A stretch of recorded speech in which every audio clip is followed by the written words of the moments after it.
There are so many events in our life, so many stories, and one of them is how sometimes silence and quietness turn into resilience.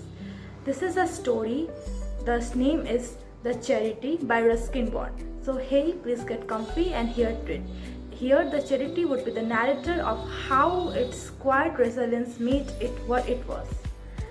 I began as nothing more than a stray thought and a discarded seed. Rakesh, a boy with sticky fingers and a heart full of wonder, tucked me into a soil in the edge of the garden. To him, I was a whim. It was the start of a desperate struggle for life. The earth was hard and the Himalayan winters were unforgiving. But I felt his small hands pat on the dirt above me.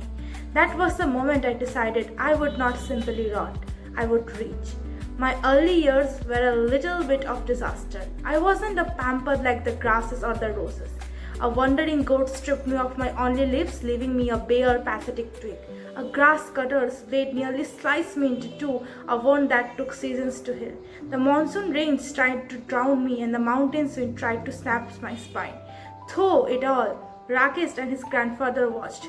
It didn't help much. Grandfather said a tree must grow on its own if it's to be strong. But they gave me the only thing that is matter.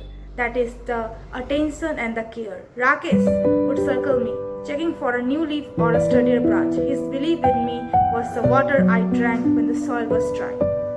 Years bled into another until one spring I felt a strange tingling in my